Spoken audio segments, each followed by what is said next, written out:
हल्कू एक गरीब किसान है। उसके घर में उसकी एक बेटी मुन्नी और उसकी पत्नी पार्वती रहती है। हल्कू के पास उसके खुद के खेत हैं, पर उसका गांव जंगल के किनारे है। इसीलिए जब भी फसल पककर तैयार होती तो जानवर खेतों में आते और फसल को नुकसान पहुंचाते थे। तबीयत ठीक नहीं है, फिर भी पूरी रात खेत में रखवाली करनी पड़ेगी। मन तो करता है कि इन खेतों को ऐसे ही बंजर रहने दूं। किसान होकर कैसी बातें करते हो? अपने खेतों की रखवाली नहीं करोगे तो फसल को जानवरों से कौन बचाएगा? पार्वती खाना परोसती है और तीनों लोग खाना खाते हैं। उसके बाद हल्कू एक कंबल ओढ़कर अपने खेत के लिए चला जाता है। बाहर बहुत तेज ठंड हो रही है। इन खेतों के चक्कर में ना एक दिन तो मैं ठंड से ही मर जाऊंगा, पर कोई समझने को तैयार ही नहीं है। हल्कू खेत में जाता है, पर उसको बहुत नींद आने लगती है। इसीलिए वो एक कोने में कंबल से लिपटकर सो जाता है। रात को जंगली जानवर उसके खेतों को नुकसान पहुंचाते हैं, पर वो बेसुध होकर सोया रहता है।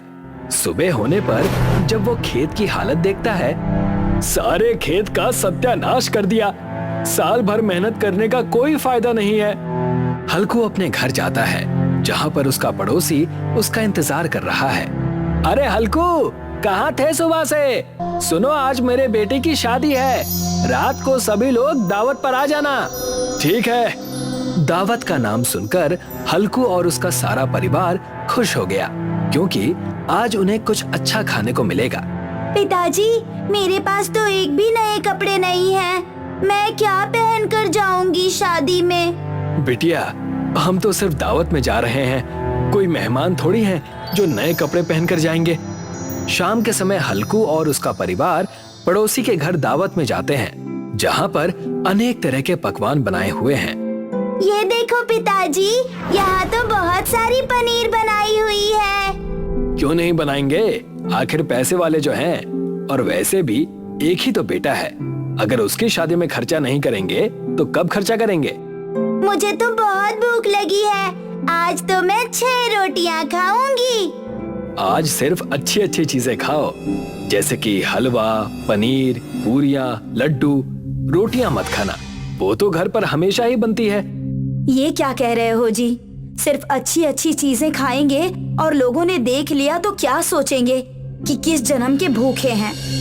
जिसको जो सोचना है सोचे, और हम दावत में इसीलिए आए हैं कि अच्छा खाना खा सके। बेटी, तुम मेरी बात सुनो और खूब हलवा पनीर खाओ। कल से तो वही सूखी रोटियां खानी है। हल्कू और उसका परिवार पेट भरकर खूब सारी चीजें खाते हैं। आज तो मजा ही आ गया पिताजी। 2 साल पहले सुनीता दीदी की शादी में ऐसा खाना खाया था। उस दिन के बाद आज इतना स्वादिष्ट खाना खा रही हूँ। तेरी शादी में भी मैं ऐसे ही स्वादिष्ट पकवान बनाऊंगा। देखना, लोग हाथ की उंगलियां चाटते रह जाएंगे। क्या सचमुच पिताजी? आप मेरी शादी में इतने सारे पकवान बनवाओगे? हाँ बेटी, बहुत धूमधाम से करवाऊंगा तेरी शादी। आखिर एकलौती बेटी हो तुम हमारी। हल्कू की ये बात मुन्नी के दिल में बैठ जाती है और वो सोचने लगती है कि जब उसकी शादी होगी तो सभी गांव वालों को अच्छी दावत दी जाएगी। मैं अपनी शादी में अपने सारे दोस्तों को बुलाऊंगी। हाँ हाँ, क्यों नहीं? अपनी दोस्तों को ही क्यों, दोस्तों की दोस्तों को भी बुलाना। क्यों इस बेचारी को इतने बड़े सपने दिखा रहे हो? घर में एक पैसा भी जमा नहीं है और बड़े आए दोस्तों के दोस्तों को दावत करवाने वाले। तुम बात बात पर मुझे टोका मत करो। घर में तो यही हाल है। कम से कम घर के बाहर तो चुप रहा करो कि हल्कू की अपनी पत्नी के सामने बोलती बंद हो जाती है। ठीक है, तो चलो घर। खाना तो खा ही लिया, अब यहाँ क्यों रुकना? मैं सोच रहा था कि कुछ घर के लिए भी मिल जाता तो कल सुबह के नाश्ते का इंतजाम हो जाता। तुम तो सचमुच बदनामी करवा कर ही मानोगे। चलो बेटा, हम दोनों घर जाते हैं। तुम्हारे पिताजी को तो कोई नहीं समझ सकता। जब तक 4 लोग बुलाकर बुरा भला ना कहें, तब तक बात इनके दिमाग में घुसती कहाँ है। मुन्नी और पार्वती घर के लिए निकल जाते हैं और उनके पीछे पीछे हल्कू भी घर आ जाता है। अच्छा खासा नाश्ते का इंतजाम कर रहा था, अब कल सुबह सूखी रोटियां ही चबानी पड़ेंगी, और हमारी किस्मत में है ही क्या। घर आकर हल्कू आज चैन की नींद सोता है। उसने भी कई सालों के बाद इतना स्वादिष्ट खाना खाया था। आज तो वो सपने में भी पनीर और हलवा ही खा रहा था। सुबह जब उसकी नींद खुली तो वो देखता है कि मुन्नी सुबह सुबह पढ़ाई कर रही है। अरे वाह बिटिया, आज इतनी सुबह सुबह पढ़ाई कर रही हो? पिताजी, मैं अपने दोस्तों के नाम की सूची बना रही हूँ। दोस्तों के नाम की सूची? कहीं घूमने जा रही हो? नहीं पिताजी, मैं देख रही हूँ कि मेरी शादी में किस किस को बुलाना है। सीमा और चिंकी को तो मैं नहीं बुलाऊंगी, वो मुझसे हमेशा लड़ाई करती हैं, इसलिए मैं अपनी शादी में उनको हलवा पनीर जैसा पकवान नहीं खिलाऊंगी। अच्छा, तुम तो अभी से तैयारियां करने लग गई। अभी तो तुम्हारी शादी में बहुत समय बाकी है। तभी पार्वती आती है। अब इसको सपने दिखा दिए हैं तो उनको पूरी करने की तैयारी भी करो। समय तो हाथ में उठाए हुए रेत की तरह होता है, कब हाथ से निकल जाए पता ही नहीं चलेगा। हाँ हाँ, जरूर अपना वादा पूरा करूंगा। अपनी बेटी की शादी में सारे गांव वालों से भी अच्छी दावत दूंगा। हल्कू ने भी इस बात को अब गंभीरता से ले लिया था और वो मुन्नी की शादी के लिए अब वो बहुत मेहनत करता और एक एक रुपया जुटाने लगा। धीरे धीरे मुन्नी भी बड़ी हो गई। कितना भी मेहनत करो, घर के खर्चे इतने हैं कि पैसे जमा ही नहीं हो पाते हैं। हमारी मुन्नी के लिए एक अच्छा रिश्ता आया है। लड़का सरकारी विभाग में नौकरी करता है। ये तो बहुत अच्छी खबर है, पर अगर उन लोगों ने दहेज मांगा तो हम कहाँ से देंगे? वो सब बात मैंने कर ली है। उनको दहेज में कुछ भी नहीं चाहिए। अब तुम भी पैसों का इंतजाम करो ताकि गांव वालों को एक अच्छी दावत दे सको। मैं तो उसी दिन से पैसों का इंतजाम करने में लगा हुआ हूँ, जब से मैंने मुन्नी को वादा किया था कि उसकी शादी में अच्छी दावत करूंगा, पर पैसे हैं कि हाथ में रुकने का नाम ही नहीं ले रहे हैं। मुन्नी का रिश्ता तय हो जाता है और शादी का दिन निश्चित हो जाता है, पर अभी भी हल्कू के पास दावत करने के लिए पैसे जमा नहीं हुए हैं और वो मुन्नी की शादी में सिर्फ रोटी सब्जी और दाल बनवाता है। ये क्या पिताजी, आपने तो कहा था कि आप मेरी शादी में बहुत सारे पकवान बनवाओगे। मैंने यही कहकर अपने सारे दोस्तों को बुलाया है, अब सभी लोग मेरा मजाक उड़ा रहे हैं। मुझे माफ कर दो बेटा, मैंने बहुत कोशिश की, पर मैं इतने ही पैसे जुटा पाया कि दाल रोटी और सब्जी की दावत दे सकूं। बहुत लोगों से उधार भी मांगा, पर हमारी हालत देखकर हमें उधार देने के लिए कोई भी तैयार नहीं है। जब बारात आती है तो दूल्हे का पिता देखता है कि उनके लिए खाने में सिर्फ रोटी सब्जी ही है, तो वो बहुत चिढ़ जाता है। ये तो हमारा अपमान है। हमारा बेटा सरकारी नौकरी करता है, फिर भी हमने दहेज के नाम पर 1 रुपया तक नहीं लिया और हमें खाने में ये सूखी रोटियां और सब्जी खिलाई जा रही है। दूल्हे का पिता गुस्से में वहाँ से चला जाता है और उसके पीछे पीछे कुछ बाराती भी ये खाना देखकर वहाँ से वापस जाने लगते हैं। तभी वहाँ पर यात्रियों का एक दल आता है। सभी यात्रियों को भूख लगी है, इसीलिए वो हल्कू से खाना खिलाने के लिए कहते हैं। हम लोग यहाँ यात्रा पर आए हैं और साथ ही माता के दर्शन भी किए। दिन भर घूमकर हमें भूख लग गई है, क्या तुम हम सभी को खाना खिला सकते हो? हाँ जरूर, माता के भक्तों को खाना खिलाने का सौभाग्य तो नसीब वालों को मिलता है, पर मेरे पास अभी केवल रोटी सब्जी और दाल ही है। भूखे के लिए तो सूखी रोटियां भी अमृत के समान है। हल्कू सभी यात्रियों को भर पेट खाना खिलाता है और खाना खाने के बाद एक यात्री हल्कू को माता के मंदिर का प्रसाद देता है। ये लो, ये माता के मंदिर का प्रसाद है, ये तुम्हारी किसी भी इच्छा को पूरी कर सकता है। हल्कू वो प्रसाद लेता है और अपने मन में माता को याद करने लगता है। हे माँ, मैं तो सिर्फ इतना चाहता हूँ कि मेरी बेटी मुन्नी की शादी में मैं सभी लोगों को एक अच्छी दावत दे सकूं, पूरे गांव को स्वादिष्ट पकवान खिला सकूं, पर मुझ गरीब के भाग्य में ये सब कहाँ। जब हल्कू अपनी आंखें खोलता है तो देखता है कि उसका घर अनेक तरह के पकवानों से भरा हुआ है। हल्कू समझ जाता है कि ये माता का चमत्कार है। वो अपने समधी को बुलाकर वापस लाता है। वापस आ जाइए समधी जी, मैंने सभी बारातियों के लिए स्वादिष्ट पकवानों का इंतजाम कर दिया है। सभी बाराती, गांव वाले और मुन्नी के दोस्त स्वादिष्ट पकवान खाते हैं। मुन्नी की शादी भी अब बहुत धूमधाम से होती है और सभी लोग हल्कू की दी हुई इस दावत की चर्चा करने लगते हैं। सुधा जी के बेटे के मरने के बाद उनकी बहू गायत्री ने ही घर का सारा कार्यभार संभाला था। गायत्री पढ़ी लिखी नहीं थी, लेकिन मेहनती थी। गायत्री ने अपनी मेहनत और लगन से गांव में छोटा सा ढाबा खोला था। अरे बिटिया, लंच प्लेट ला दो। अभी लाई चाचा जी। गायत्री अपने ग्राहकों को भगवान का रूप समझती थी, इसीलिए हमेशा अच्छे से अच्छा खाना बनाने की कोशिश करती थी और उसके ग्राहकों को भी उसका खाना बहुत पसंद था। बिटिया, तुम्हारे हाथों में तो जादू है। तुम्हारे हाथ की सूखी रोटी भी स्वादिष्ट लगती है। ये सब माँ अन्नपूर्णा की कृपा है चाचा जी।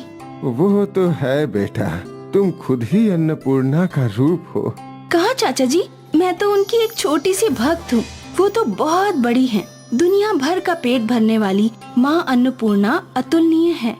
गायत्री माँ अन्नपूर्णा की भक्त थी, इसीलिए उसने अपने ढाबे का नाम भी अन्नपूर्णा ढाबा रखा था। वो रोज सुबह पहले माँ अन्नपूर्णा की पूजा करती थी और फिर ही भोजन बनाना शुरू करती थी। अरे बेटी गायत्री। जी माँ जी।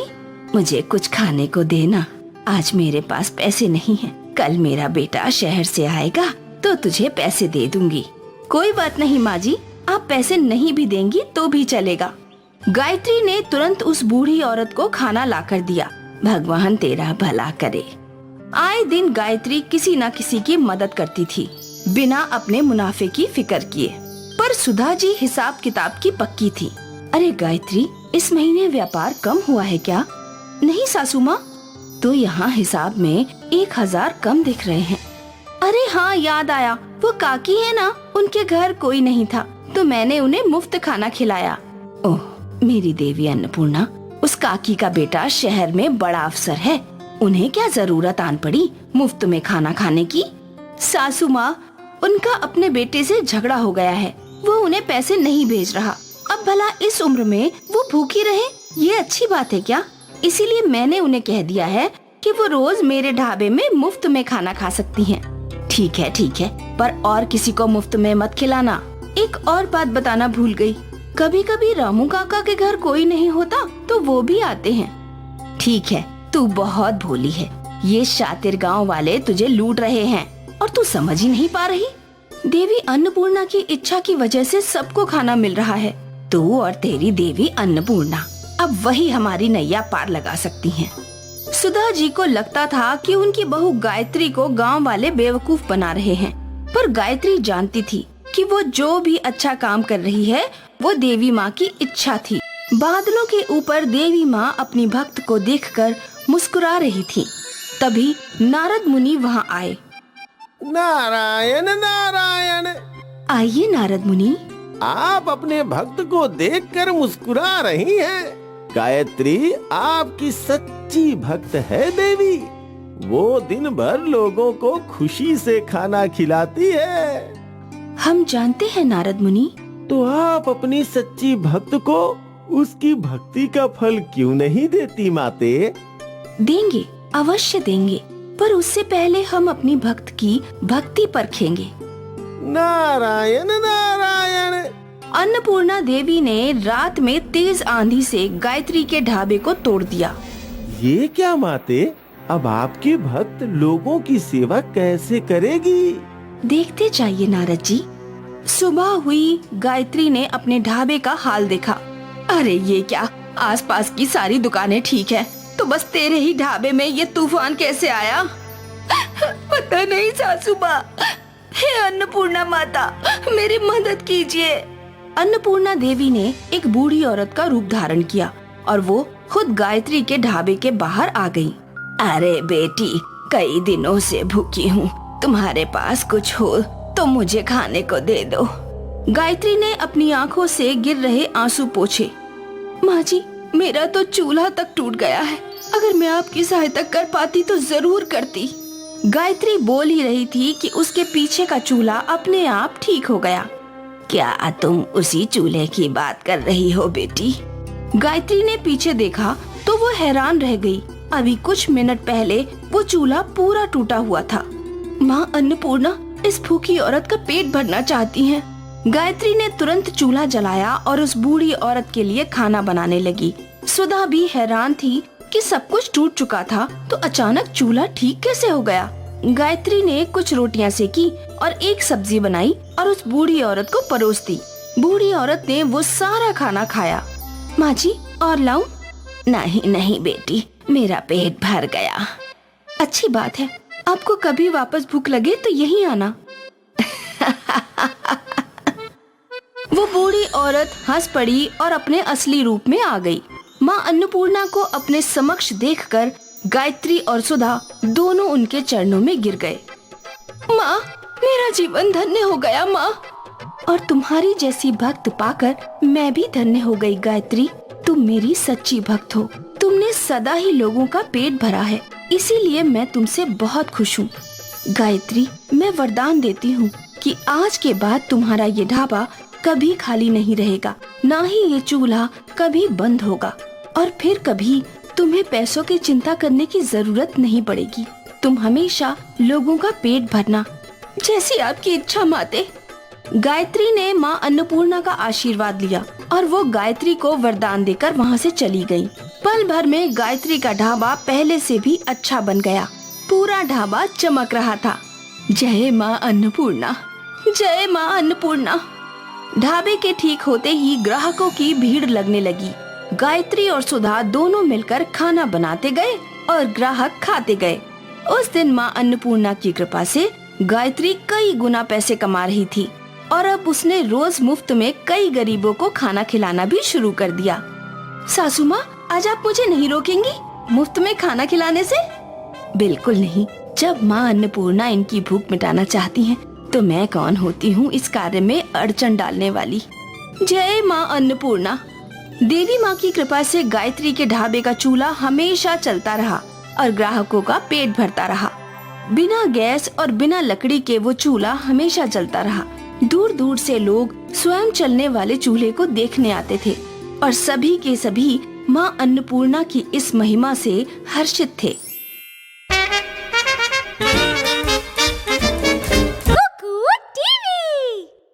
मुकेश एक गरीब घर का लड़का था। वो अपनी बीवी पूनम और बेटे चीकू के साथ रहता था। वो मिट्टी के बर्तन बनाया करता था। ये मिट्टी के बर्तन बनाने का क्या फायदा जब कोई खरीदता ही नहीं। चलो आकर खाना खा लो, बहुत देर हो गई है इस मिट्टी से खेलते हुए। अरे अगर इस मिट्टी से नहीं खेलूंगा तो पेट कैसे भरेगा? थोड़े से बर्तन रह गए हैं, उन्हें बनाने दो। पिताजी, मुझे भी मिट्टी के बर्तन बनाना सिखा दो। अभी तुम बहुत छोटे हो बेटा, जब बड़े हो जाओगे तो तुम्हें भी मिट्टी के बर्तन बनाना सिखाऊंगा। रहने दो। तुमने मिट्टी के बर्तन बनाकर क्या पा लिया जो तुम्हारा बेटा पाएगा? इसे तो मैं पढ़ा लिखा कर बड़ा आदमी बनाऊंगी। अरे पर हमारी खानदानी परंपरा यही है, इसे अपनी परंपरा का ज्ञान तो होना चाहिए ना। क्या जरूरत है ऐसी परंपरा को याद रखने की जिससे कोई फायदा ही ना हो? आए दिन पूनम मुकेश को इस काम के लिए सुनाती रहती थी, परंतु मुकेश ये काम छोड़ने के लिए तैयार ही नहीं था। एक दिन पूनम ने मुकेश से कहा, यहीं कुछ दूरी पर जाकर एक कॉलेज खुल रहा है, वहाँ पर कोई दुकान नहीं है। मेरा विचार है कि क्यों ना हम वहाँ पर एक चाय की दुकान खोल लें। इन मिट्टी के बर्तन बनाने से तुम्हें कोई फायदा तो होता नहीं है, बेकार में अपना समय बर्बाद करते हो और घर का खर्चा चलाने के लिए पैसे चाहिए, मिट्टी नहीं। तुम बिना बात के मेरे बनाए बर्तनों को क्यों कोसती रहती हो? एक दिन देखना ये बर्तन ही काम आएंगे। मुझे ये बेकार की बातें नहीं सुननी। मेरे भाई ने कुछ पैसे दिए हैं, मैं चाहती हूँ कि तुम उन पैसों से कॉलेज के बाहर चाय की दुकान लगा लो। वहाँ के लड़के लड़कियाँ चाय पीने जरूर आएंगे। तुम्हें कुछ गलतफहमी हुई है। कॉलेज बनने से पहले ही वहाँ पर बहुत सी दुकानें खड़ी हो गई हैं। भला मेरी दुकान क्यों चलेगी वहाँ पर? पर पूनम नहीं मानती और वो मुकेश को पैसे थमा देती है और उसे बाजार से सामान लेने के लिए भेज देती है।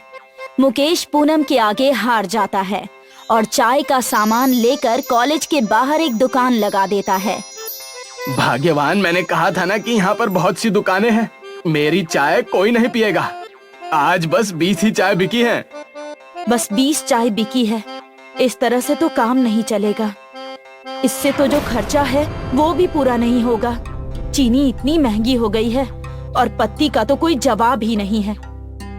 अरे वहाँ पर इतने सारे लोग चाय बनाकर बेचते हैं, कुछ तो कॉलेज के अंदर भी लेकर जाते हैं। अब लोगों के ऊपर निर्भर करता है कि वो किस तरह की चाय पीना चाहते हैं और किससे पीना चाहते हैं। मेरी चाय बिकती ही नहीं है, पर तुम्हें तो मुझे चाय की दुकान पर ही बिठाना है। मैं अच्छा भला बर्तन बनाने का काम कर रहा था, पर तुम्हें वो रास नहीं आया। पापा, आप आ गए। आपने मुझे पिछले हफ्ते वादा किया था कि मुझे बर्तन बनाना सिखाएंगे, पर आपने सिखाया ही नहीं। रुक, अभी सिखाता हूँ। मुकेश चीकू को चाक चलाना सिखाता है। वो अपने नन्हे नन्हे हाथों से बर्तन बनाने की कोशिश करता है। वो उसे सिखाकर अगले दिन अपनी दुकान पर चला जाता है। जब वो चाय की दुकान पर अपने ग्राहकों का इंतजार कर रहा था, तभी चीकू दौड़ा दौड़ा वहाँ पर आता है। पापा, देखो मैंने क्या बनाया है। अरे ये तो इडली जैसा कप बन गया। मैंने तुझे इतना अच्छा कप बनाना सिखाया था, पर तू ये क्या बना लाया? पापा, मुझसे ऐसा ही कप बना है। कोई बात नहीं बेटा, अगली बार फिर कोशिश करना तो अच्छा कप बनेगा और एक दिन तुम अच्छे बर्तन बनाना सीख जाओगे। छोटी चीज से ही शुरुआत करनी चाहिए बेटा। चीकू वो इडली के आकार वाला कप वहीं पर रख कर चला जाता है। तभी एक व्यक्ति चाय पीने आता है। अरे भैया, एक कप चाय बनाना और मिट्टी के बर्तन में देना। भाई साहब, मेरे पास मिट्टी के बर्तन नहीं है, बल्कि डिस्पोजेबल हैं और मैं उन्हीं में सबको चाय देता हूँ। अरे क्यों झूठ बोल रहे हो? ये तो रखा है कप। अरे ये तो मेरे बेटे ने बनाया है। अरे ये तो बहुत ही सुंदर कप है, बिल्कुल इडली के आकार का। मुझे तो इसी में चाय पीनी है। मुकेश उस व्यक्ति की जिद की वजह से उसे इडली के आकार के कप में चाय देता है। उसे वो इडली के आकार के कप की चाय बहुत ही अच्छी लगती है और वो कॉलेज के सभी लोगों को बताता है। सभी इडली के चाय की इच्छा लेकर उसकी दुकान पर आते हैं। अरे पूनम, आज तो कमाल हो गया। सब उस इडली के कप में चाय पीना चाहते थे जो चीकू ने बनाया था। अब मैं रात को इडली के आकार के कप बनाऊंगा और उसी में सबको चाय बना कर दूंगा। इससे मेरा व्यापार और भी ज्यादा चलेगा। अरे वाह, इडली वाली चाय, ये तो अलग ही स्वाद आएगा। चीकू, तुमने तो कमाल कर दिया भाई, इडली वाले आकार के चाय के कप बनाकर। बेटा किसका है? मैंने कहा था ना, हमारा बेटा एक दिन बहुत बड़ा आदमी बनेगा। देखो, उसने तुम्हारे चाय के व्यापार में कितनी मदद की है। सब उस कप को इडली समझकर उसमें चाय पीते हैं। एक अलग ही मजा आता है उस चाय को पीने में। हमें भी तो पिलाओ इडली वाली चाय। पूनम जैसे ही उस इडली के कप वाली चाय पीती है तो उसका स्वाद उसको अलग ही लगता है और वो बहुत खुश होकर कहती है, तुम तो वैसे ही इतनी अच्छी चाय बनाते हो और ऊपर से जब ये इडली के कप में चाय डलती है तो इसका स्वाद और बढ़ जाता है। अरे अब ये इडली चाय है तो उसका स्वाद तो उम्दा होगा ही ना। इसमें एक इडली की अलग ही महक आती है और इसको पीकर ऐसा लगता है जैसे आप इसके साथ इडली खा रहे हैं। बिल्कुल सही कहा आपने। वहाँ कॉलेज में ज्यादातर साउथ के लोग रहते हैं, इसलिए वो इस इडली वाली चाय को ज्यादा पसंद करते हैं। अब मुकेश इडली चाय वाले के नाम से प्रसिद्ध हो गया था। अब हर कोई उसकी इडली चाय पीना चाहता था, क्योंकि उसकी इडली चाय में अलग ही स्वाद आता था। अरे भाई, तुम्हारी ये इडली चाय तो बहुत ही स्वादिष्ट है।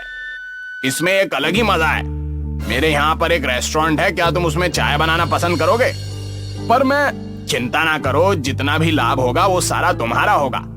बस तुम मेरे रेस्टोरेंट में चाय बनाने का काम कर लो। इस इडली चाय को मेरे रेस्टोरेंट में रख कर बेचो। नहीं साहब, मैं ये इडली चाय लोगों को खुश करने के लिए बेचता हूँ, अपने फायदे के लिए नहीं। जब इस चाय को पीकर लोगों के चेहरे पर खुशी आती है तो वो मेरे लिए लाभ से लाख गुना अच्छी है।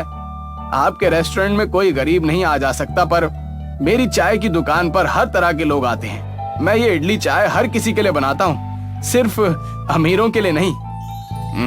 मुझे तुम्हारे विचार सुनकर बहुत खुशी हुई बेटा। मैं तो सिर्फ तुम्हारे मन के विचार जानना चाहता था कि इडली चाय को बनाने के बाद तुम्हारे मन में कहीं घमंड तो नहीं आ गया। पर तुम सच्चे और ईमानदार व्यक्ति हो। मैं भगवान से प्रार्थना करता हूँ कि तुम्हारी ये इडली चाय का व्यापार यूं ही चलता रहे और तुम्हें लोगों की यूं ही दुआएं मिलती रहे। मुकेश अब लोगों की इसी तरह सेवा करता रहता है। वो अपने छोटे से ही स्टॉल पर इडली चाय बनाकर बेचता है, जो कि लोगों को बहुत पसंद आती है और सब उसे इडली चाय वाले काका के नाम से प्रसिद्ध कर देते हैं। अब उसकी न्यूज़ यूट्यूब और न्यूज़ चैनल में भी आने लगी थी। सब उसकी इडली चाय पीने के लिए दूर दूर से आते थे। अब वो मुकेश चाय वाला नहीं, बल्कि इडली चाय वाला बन चुका था। मुकुंद के ताड़गोले के बाग थे।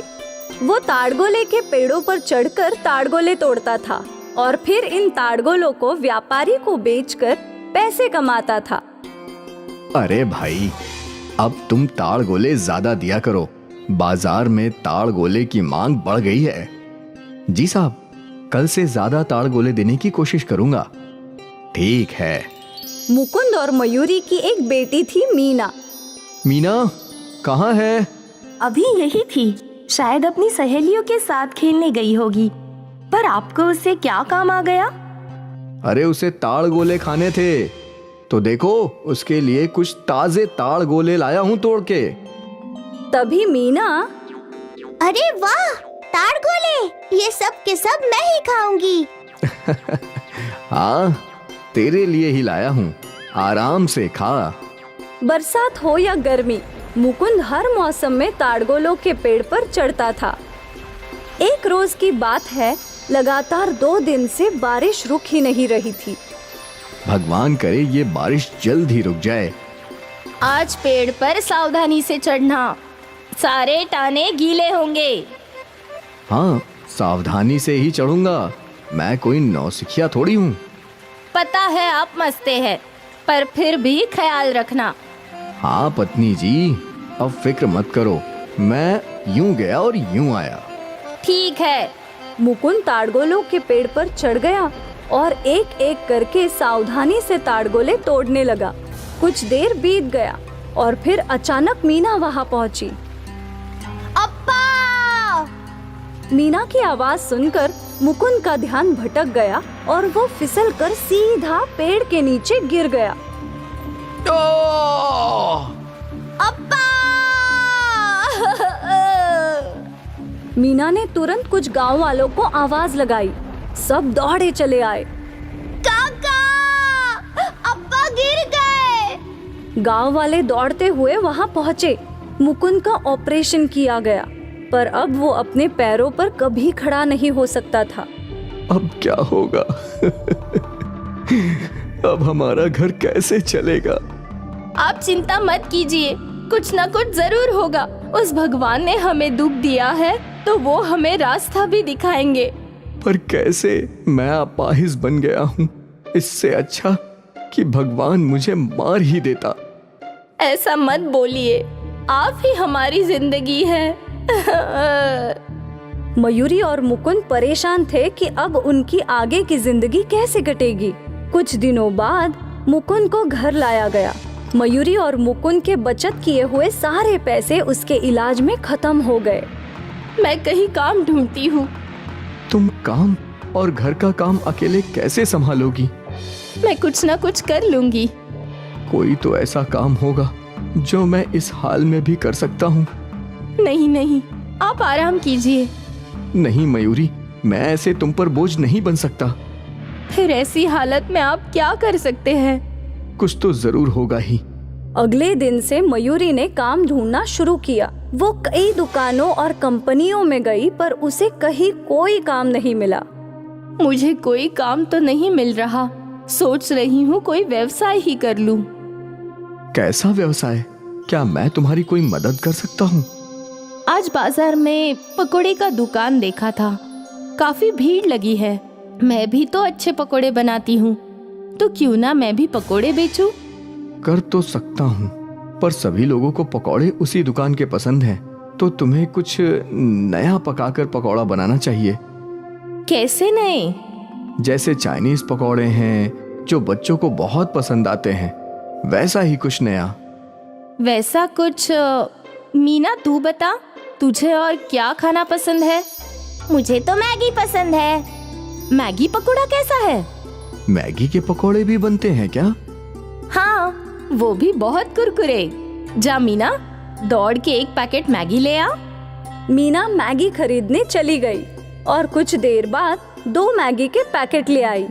मीना ने मैगी को उबाला और फिर उन्हें सुखाकर उसमें कुछ मसाले मिलाकर कढ़ाई में मैगी पकोड़े छानने लगी। मीना एकटक अपनी माँ के हाथों को देख रही थी। जैसे ही मैगी के पकोड़े छनकर बाहर आए, मीना ने फट से एक पकोड़ा उठाया और मुंह में डाल दिया। अरे अरे, गरम है।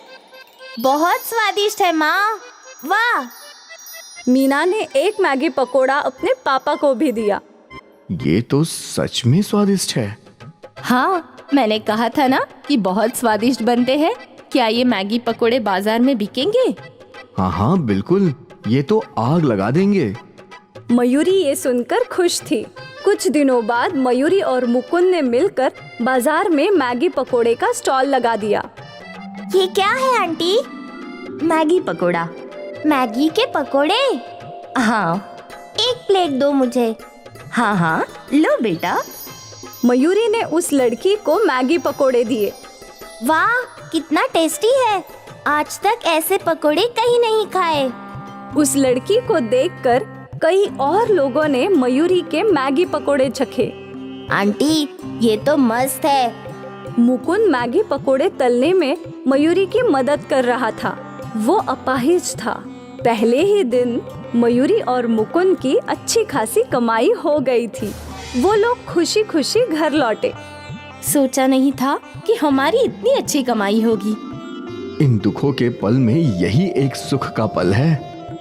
अप्पा, आप चिंता मत कीजिए, हमारे सारे गम दूर हो जाएंगे, आप भी ठीक हो जाएंगे। पूरे परिवार में उम्मीद की लहर दौड़ पड़ी थी। सब मिलकर और मेहनत से कोशिश करने लगे। उनका मैगी पकोड़े का व्यापार भी चल पड़ा था। ग्राहकों की भीड़ लगने लगी और साथ ही उनकी आमदनी भी बढ़ने लगी। मैगी पकोड़े जल्द ही मशहूर हो गए। उनकी आमदनी इतनी बढ़ गई कि मुकुंद का अच्छा से अच्छा इलाज शुरू हो गया। इस ट्रीटमेंट से उम्मीद है मुकुंद जी आप चल पाएंगे। कुछ सेट ऑफ सर्जरीज करनी होंगी, पर आपकी बॉडी इस ट्रीटमेंट को अच्छे से रिस्पॉन्स दे रही है। ये खबर भी पूरे परिवार के लिए अच्छी थी। 6 महीने बाद आज मयूरी ने मैगी पकोड़े का बड़ा शॉप खोला और इस खुशी को दुगना मुकुंद ने किया। आज कुछ पलों के लिए ही सही, वो डगमगाकर खड़ा हुआ। ये आशा की वो किरण है जो बताती है कि मुकुंद बहुत जल्द अपने पैरों पर खड़ा हो जाएगा। और ये सब इनके एक मैगी पकोड़े की बदौलत हुआ है और आगे भी ये मैगी पकोड़ा धूम मचाता रहेगा। मलकापुर नाम का एक गांव था। वहाँ श्यामलाल अपने छोटे लाल और बेटी विमला के साथ रहता था। घर में माँ न होने की वजह से घर की देखभाल भाई बहन बखूबी करते। दोनों भाई बहन रेडी पर मैगी छोले कुलचा बेचने का काम किया करते थे। पूरे शहर में सबसे अच्छा व्यापार उनका ही था। बस समस्या ये थी कि विमला का पति उनका व्यापार हथियाना चाहता था और इसी बात से छोटे लाल और केशव में हमेशा ही अनबन हुआ करती थी। बिमला, ओ बिमला, मैं कब से कह रहा हूँ हम भी अपनी दुकान खोल लेते हैं। कब तक तुम अपने परिवार की दुकान में गधा मजदूरी करती रहोगी? आपको तो सिर्फ पैसा ही दिखता है, ये नहीं कि हमारे व्यापार में मदद करें। सुबह हुई नहीं कि आपका हर चीज में पनौती लगाना शुरू। विमला के डांटते ही केशव वहाँ से चला जाता है, लेकिन उसी समय छोटे लाल ने सारी बातें सुन ली और विमला से कहने लगा, दीदी, अगर जीजा जी चाहते हैं कि आप अपना व्यापार खोल लें, तो आपको वो खोल लेना चाहिए। आप क्यों हर दिन उनके ताने सुनती हैं? व्यापार तो व्यापार होता है, चाहे आप करें या मैं। तुम भी इनकी बातें सुनकर नाराज हो जाते हो। मैं समझती हूँ कि तुम्हें बुरा लगता है, लेकिन मैं अपने परिवार का साथ छोड़कर कहीं नहीं जाने वाली। मैगी छोले कुलचा इतना प्रसिद्ध था कि उनकी दुकान हमेशा ही भरी रहती और इस बात की खबर केशव को थी। वो चाहता था कि अपना व्यापार खोलकर विमला की मदद से धनवान हो जाए। आ गई तुम। कैसा व्यापार गया आज का? हमेशा की तरह अच्छा ही गया होगा। मैं अभी भी कह रहा हूँ तुमसे।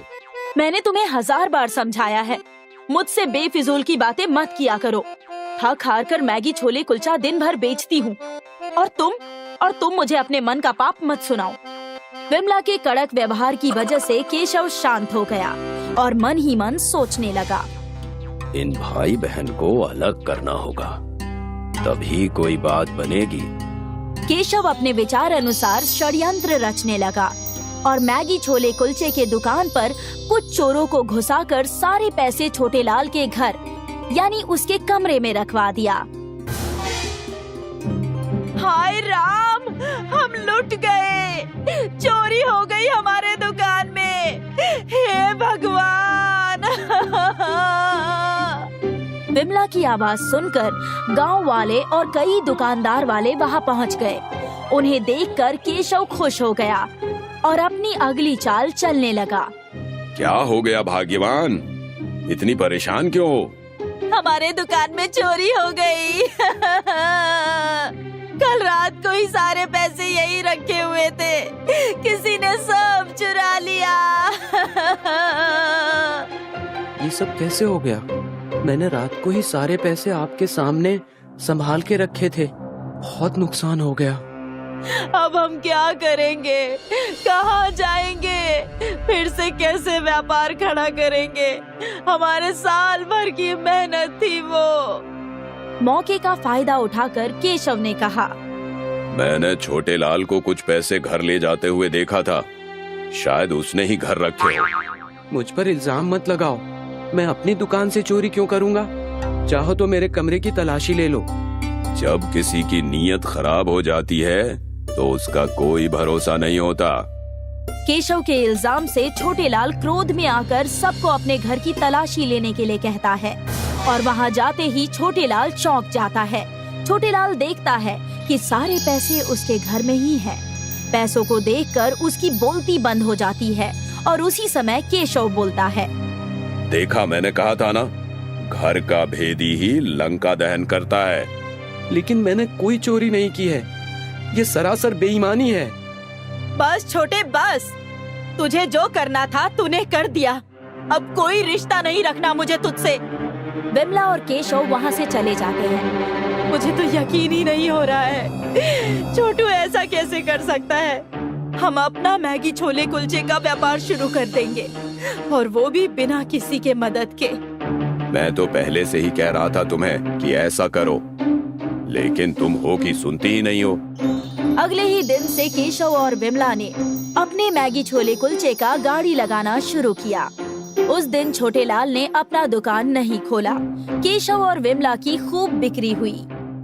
मैं भी हार नहीं मानने वाला, मैं कल से मैगी छोले कुलचे की दुकान शुरू कर दूंगा। अगले दिन छोटेलाल ने अपनी दुकान खोल दी। छोटेलाल की पुश्तैनी दुकान होने की वजह से उस दिन सिर्फ उसी की बिक्री हुई। दूसरी तरफ विमला और केशव का व्यापार कुछ खास नहीं हुआ। छोटेलाल की दुकान अब भी हमसे ज्यादा चल रही है, इसका कुछ तो करना पड़ेगा हमें। अरे तो क्या गायब कर दोगे उसे? आप तो उसके पीछे ही पड़ गए हो, पता नहीं उसने आपका क्या बिगाड़ा है। कुछ दिन ऐसे ही बीत गए और छोटेलाल के व्यवहार की वजह से उसके मैगी छोले कुलचे बहुत बिकते थे। केशव ने छोटेलाल को मार डालने की साजिश रची। उसने टैक्सी ड्राइवर को कुछ पैसे दिए और उसे कहा कि सुबह जब छोटेलाल दुकान खोलने के लिए आएगा तब उसे अपनी टैक्सी से उड़ा देना। काम हो जाएगा, बाकी के पैसे काम होने पर दे देना। दूसरे दिन जब छोटेलाल दुकान खोलने जा रहा होता है, टैक्सी ड्राइवर उसी वक्त अपनी गाड़ी तेज रफ्तार से चलाकर उसकी तरफ आता है और उसे जान से मारने ही वाला होता है कि तभी रोड पर विमला आ जाती है।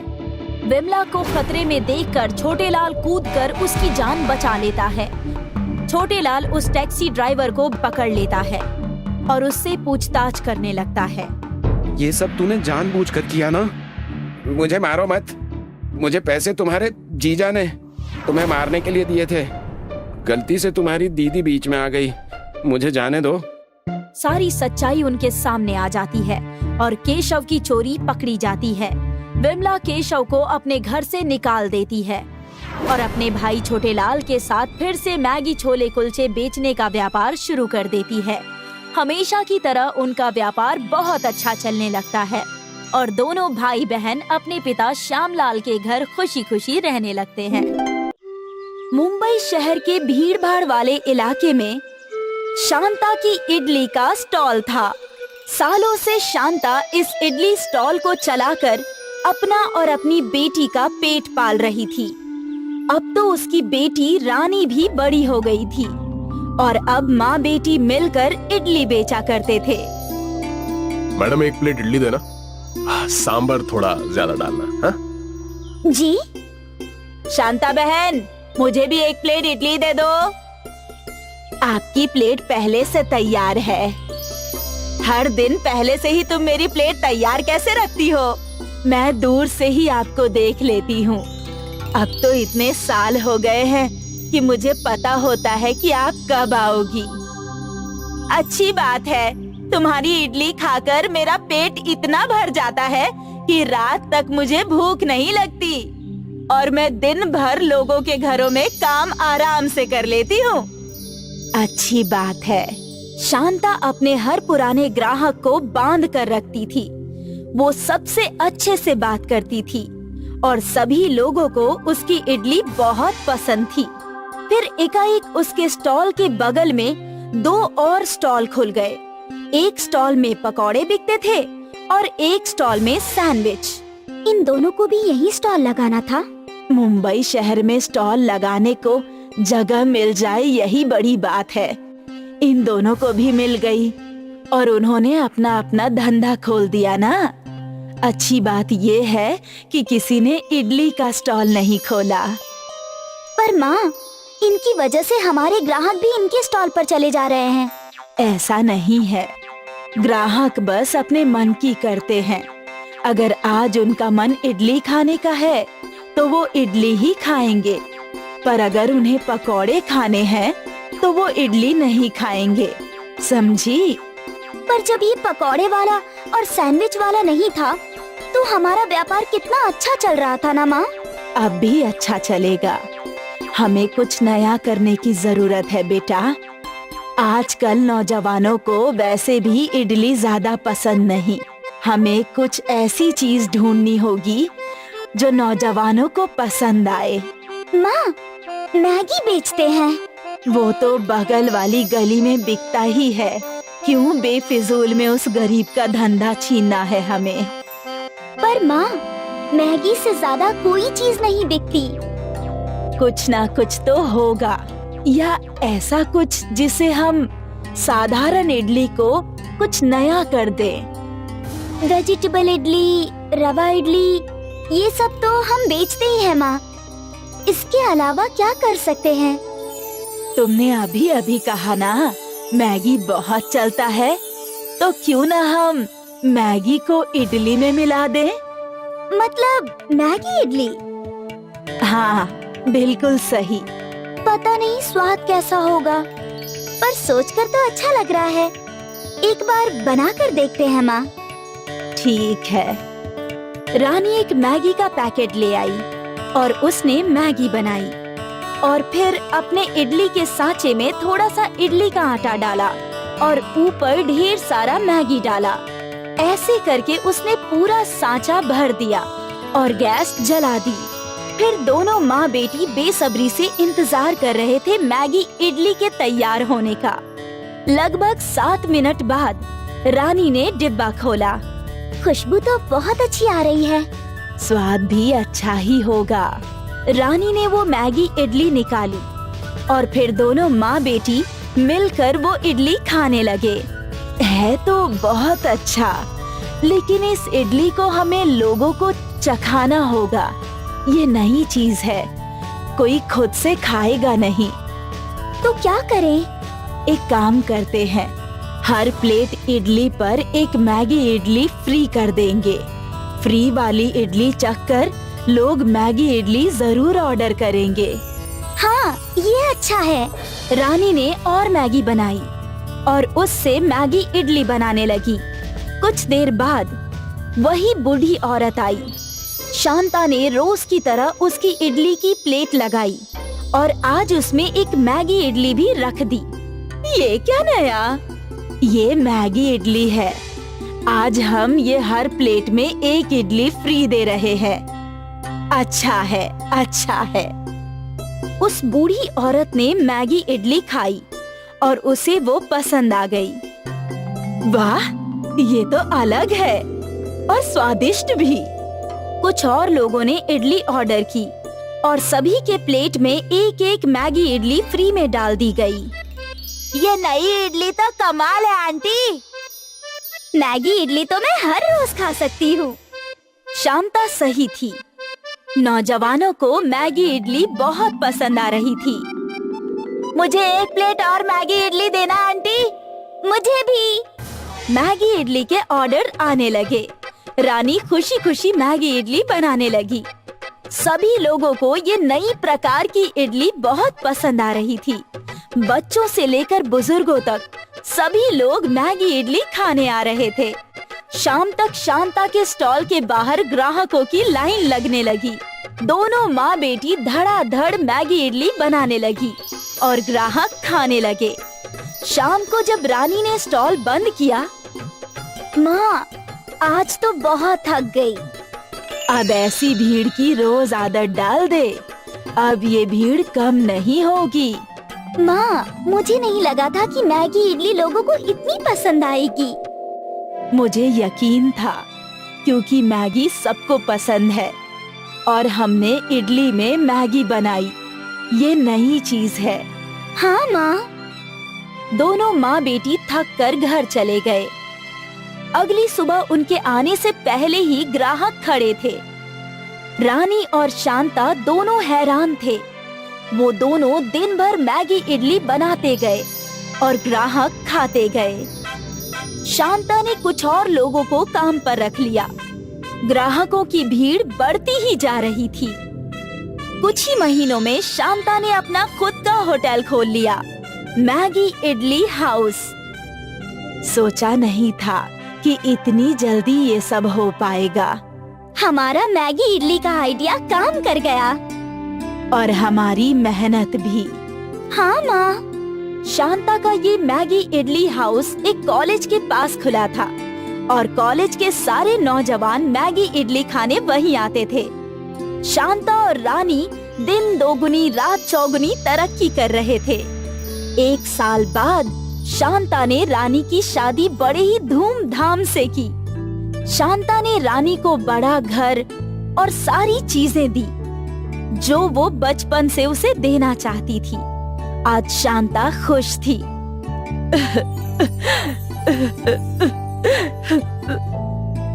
आप रो क्यों रहे हो? पगली, ये खुशी के आंसू हैं। तुझे बचपन से हर सुख सुविधा देना चाहती थी, पर तेरे पापा के जाने के बाद मैं ज्यादा कुछ नहीं कर पाई। माँ, आपने बहुत कुछ किया है, आप इतना मत सोचिए। और आखिरकार मैगी इडली की वजह से शांता और रानी को उनकी खुशियाँ मिल ही गई। मधुमती के 2 बेटे थे, अजय और विजय। अजय की शादी प्रज्ञा से हुई थी और विजय की शादी संध्या से। प्रज्ञा घर की बड़ी बहू होने के सारे कर्तव्य निभाया करती थी, पर फिर भी अक्सर प्रज्ञा की बेइज्जती हुआ करती थी क्योंकि वो पढ़ी लिखी नहीं थी। मधुमती, तेरी बड़ी बहू तो बहुत स्वादिष्ट खाना बनाती है। बस खाना ही बनाती है, बाकी कुछ इसके बस का नहीं। क्या मतलब? अब क्या बताऊं? मेरी बड़ी बहू अनपढ़, कहीं कुछ पढ़ने बोल दो तो इसकी नानी मर जाए। ये तो ऐसी ही है। तू उसको छोड़, मेरी छोटी बहू से मिल, संध्या। ये ग्रेजुएट है और नौकरी भी करती है। अच्छा है। मालती को बुरा लग रहा था कि मधुमती खुलेआम प्रज्ञा की बुराई कर रही थी। एक दिन की बात है, अजय और विजय घर लौटे। वो दोनों बहुत टेंशन में लग रहे थे। क्या हुआ? तुम दोनों की शक्लों पे 12 क्यों बजे हैं? नगर पालिका से नोटिस आई है कि हमारा घर इल्लीगल है और जल्दी वो हमारा घर तोड़ने वाले हैं।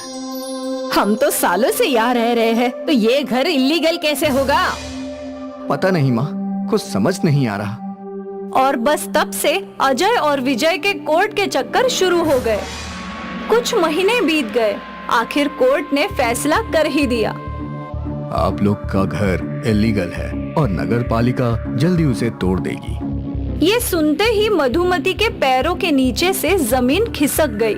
सारे घर वाले परेशान हो गए और अगले ही दिन विजय अजय के पास आया। भैया, मुझे कंपनी की ओर से एक फ्लैट मिला है। ये तो बहुत अच्छी बात है, पर फ्लैट थोड़ा छोटा है। उसमें हम सब एक साथ नहीं रह सकते, इसलिए हम सोच रहे हैं कि मैं और संध्या शिफ्ट हो जाते हैं। अजय समझ गया था कि विजय अब अलग होना चाहता था। उसने बिना कुछ बोले ही हामी भर दी और अगले ही दिन विजय और संध्या घर से चले गए। अजय ने एक घर किराए पे ले लिया और दूसरी ओर उसे जॉब से निकाल दिया गया। अजय बहुत ही बड़ी दुविधा में था। आप क्यों रो रहे हो?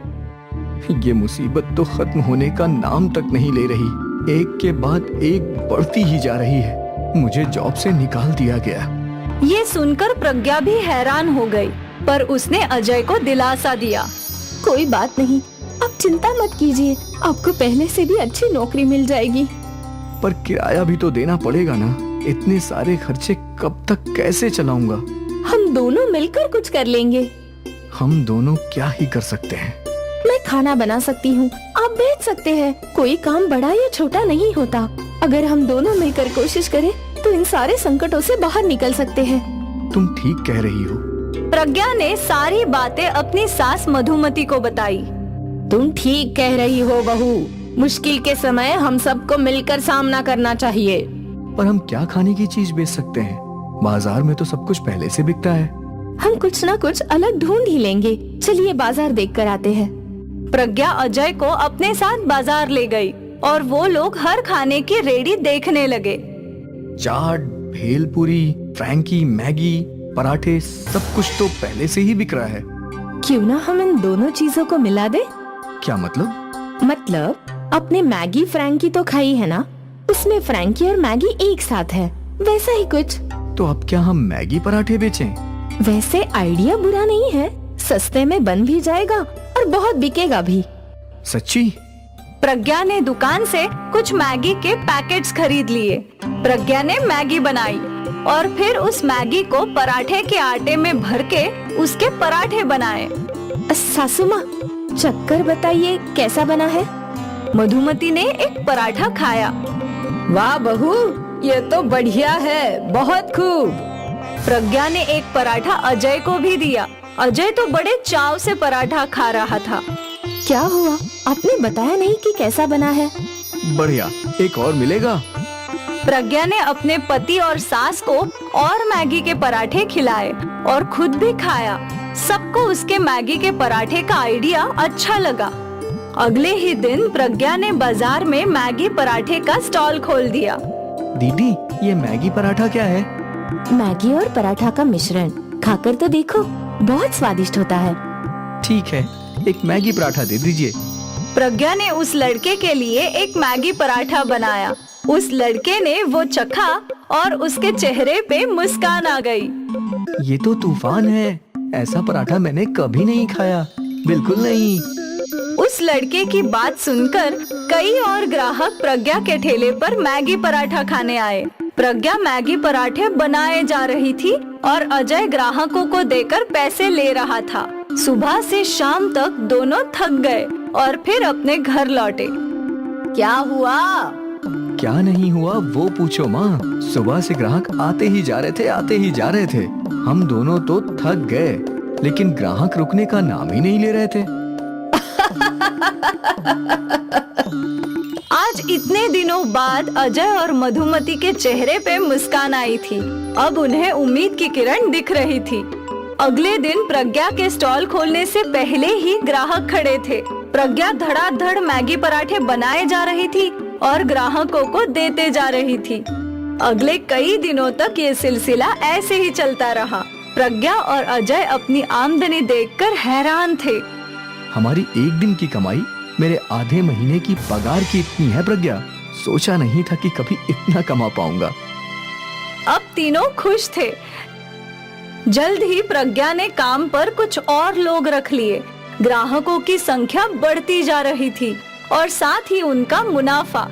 बस 6 महीने में प्रज्ञा और अजय ने नए घर का डाउन पेमेंट दे दिया और वो लोग अपने नए घर में आ गए। मैंने हमेशा तुझे कम समझा है, ये सोचकर कि तू पढ़ी लिखी नहीं है, क्योंकि मैं नहीं जानती थी कि तू क्या है। तेरा हुनर और इच्छा पढ़ाई लिखाई से बढ़कर है बेटा। तू अजय की मदद करना चाहती थी और तूने कर दिया। मुझे तुझ पर बहुत गर्व है। प्रज्ञा की सास ने आज पहली बार उसे गले लगाया। ये दिन प्रज्ञा के लिए यादगार था। एक किराए के घर से वो अपने खुद के घर में आ पहुँचे और ये सब प्रज्ञा के मैगी पराठे की बदौलत।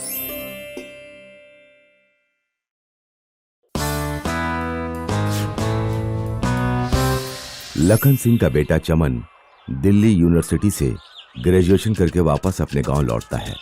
आ गए बेटा, आगे क्या करने का इरादा है? मैं तो कहता हूँ तुम IAS की तैयारी कर लो। नहीं पिताजी, हमारे देश को इस समय बिजनेस करने वालों की जरूरत है, ऐसे लोगों की जो रोजगार पैदा कर सकें। मैं कोई ना कोई बिजनेस ही करूँगा। आज तक हमारे परिवार में किसी ने बिजनेस नहीं किया और हमारे पास पैसे भी नहीं हैं, तो बिजनेस कैसे होगा? आप पैसों की चिंता ना करें पापा, धंधा करने के लिए दिमाग चाहिए। थोड़े पैसों में भी धंधा शुरू किया जा सकता है। चमन बाजार में जाता है और देखता है कि लाला राम ढाबे पर बहुत सारे खाना खाने वालों की भीड़ लगी हुई है। मुझे एक ढाबा खोलना चाहिए और इसके लिए किसी बड़ी पूंजी की भी जरूरत नहीं है। चमन अपने दोस्तों से पैसे उधार लेकर एक ढाबा खोल लेता है। चमन खाने में बहुत ही अच्छा वाला माल इस्तेमाल करता, अच्छा वाला आटा, अच्छे वाले चावल। शुरू के 2 दिन चमन के ढाबे पर कोई नहीं आता। फिर एक दिन एक आदमी आता है। अरे भाई, कितने रुपए की थाली दी है? मात्र 40 रुपए की सर। फिर 2-3 लोग और भी आते हैं। सभी लोग चमन के खाने की बहुत तारीफ करते हैं। चमन की सब्जी खाकर लोग उंगलियां चाटते रह जाते। ऊपर से चमन का व्यवहार भी बहुत अच्छा था। वो अपने ग्राहकों की बहुत इज्जत करता। लेकिन धीरे धीरे चमन की दुकान पर भीड़ बहुत ज्यादा बढ़ने लगी। अरे भाई, रोटी जल्दी लेकर आओ। अरे मुझे सब्जी ला कर दो। अरे मेरे चावल खत्म हो गए, मेरे लिए चावल लेकर आओ। एक दिन चमन किसी ग्राहक को सब्जी देने जा रहा होता है। जल्दीबाजी में उसका पैर फिसल जाता है और चमन के सर पर चोट लग जाती है। 1 महीने बाद जब चमन हॉस्पिटल से वापस अपने ढाबे पर लौटता है तो वो देखता है कि उसके आसपास 4-5 नए ढाबे खुल गए हैं। चमन दोबारा ढाबा खोलता है और अपने साथ एक लड़के को भी काम पर रख लेता है। लेकिन इस बार ग्राहकों की संख्या बहुत कम रहती है। चमन को मजबूरी में अपना ढाबा बंद करना पड़ जाता है। अरे मैं तो पहले ही मना कर रहा था कि बिजनेस मत कर, किसी सरकारी नौकरी की तैयारी कर ले। पिताजी, किसी भी काम में ऐसी छोटी मोटी परेशानियां आती रहती हैं, लेकिन हमें हार नहीं माननी चाहिए। मुझे कुछ नहीं पता, गांव के सारे लड़के तैयारी कर रहे हैं। या तू सरकारी नौकरी की तैयारी कर या घर से निकल जा। चमन उदास होकर गांव में घूम रहा होता है। तभी उसे एक पत्ता गोभी बेचने वाला दिखाई देता है। पत्ता गोभी को देखकर उसे याद आता है कि एक बार उसने दिल्ली में चाइनीज भेल खाई थी। क्यों ना चाइनीज भेल का धंधा ही शुरू किया जाए। चमन नूडल्स, पत्ता गोभी और बाकी जरूरत की सारी चीजें खरीद लेता है और अपना ठेला एक स्कूल के सामने खड़ा कर लेता है। दिन में वो सामान तैयार करता और शाम को चाइनीज भेल बेचता। चमन के पास स्कूल के बच्चों की भीड़ लग जाती। जल्द ही चमन के पास खूब पैसे आने लगते हैं। चमन पूरे गांव में चमन चाइनीज भेल वाला के नाम से फेमस हो जाता है। एक दिन लखन सिंह अपने दोस्त के घर जाते हैं। आओ आओ लखन सिंह, लो ये चाइनीज भेल खाओ। ये तो आज मैं पहली बार खा रहा हूँ। लखन सिंह चाइनीज भेल खाकर देखते हैं। अरे वाह, इसका स्वाद तो बहुत ही अच्छा है। किसने बनाया है इसे? अरे तुम्हें नहीं पता? ये तुम्हारे बेटे चमन ने बनाया है। पूरे गांव के लोग उसकी चाइनीज भेल खाते हैं। लखन सिंह अपने बेटे के पास जाता है। लखन सिंह देखता है कि चमन बहुत मेहनत से काम कर रहा है और उसने काफी अच्छे कपड़े पहन रखे हैं। मुझे माफ कर दो बेटा, मैं तुम्हें समझ नहीं पाया। कोई बात नहीं पिताजी। बेटा, अब मेरी समझ में आ गया कि पैसा और इज्जत केवल नौकरी से ही नहीं आते, बल्कि बिजनेस करने से भी आते हैं।